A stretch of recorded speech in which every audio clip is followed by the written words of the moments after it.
ក្រសួងរៀបចំដែនដីចាប់ផ្ដើមចែកបានកម្មសិទ្ធិជូនអតិថិជនបុរីលេងណាវត្រាដំណាក់កាលទី3ចំនួន2463បានក្រសួងរៀបចំដែនដីនគររូបនីយកម្មនិងសំណង់បានបើកពិធីប្រគល់បានកម្មសិទ្ធិដល់អតិថិជនបុរីលេងណាវត្រាគម្រោងផ្លូវជាតិលេខ 6A និងជ្រែ100ដំណាក់កាលទី3ចំនួន2463បាននៅព្រឹកថ្ងៃទី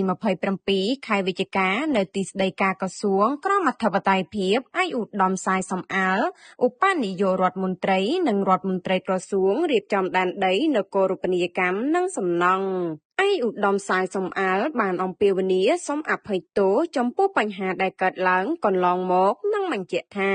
ក្រសួងកំពុងខិតខំដោះស្រាយឲ្យបានរហ័សនិងទូលំទូលាយដើម្បីធានាថាអតិថិជនទាំងអស់ទទួលបានសិទ្ធិកម្មសិទ្ធិពេញលេញលើផ្ទះនិងដីឡូតិ៍ឯកឧត្តមបានលើកឡើងថាក្រសួងតែងតែចង់ឃើញប្រជាពលរដ្ឋមានដំបូលជ្រកមានជីវភាពសុខសាន្តនិងមានចំណូលសមរម្យឯកឧត្តមបានផ្ដល់អនុសាសន៍ឲ្យអតិថិជនរស់នៅជាសហគមន៍ល្អដោយគិតគូរអំពីផ្លូវទឹកភ្លើងបរិស្ថានសុវត្ថិភាពនិងការដាំដើមឈើក្នុងទីកន្លែងរស់នៅ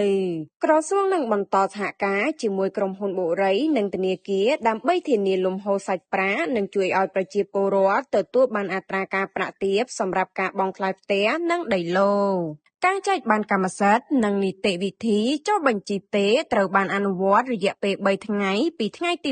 27ដល់ថ្ងៃទី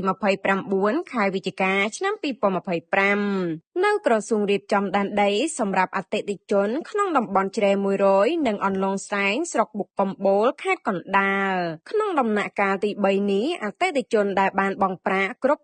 100% អាចដាក់ពាក្យស្នើសុំផ្ទេរកម្មសិទ្ធិក្នុងក្របខ័ណ្ឌច្បាប់ដោយភ្ជាប់កិច្ចសន្យាលក់ទិញច្បាប់ដើមវិក័យប័ត្របង់ប្រាក់ឬឯកសារភស្តុតាងបង់ប្រាក់និងឯកសារពាក់ព័ន្ធផ្សេងៗតាមតម្រូវការ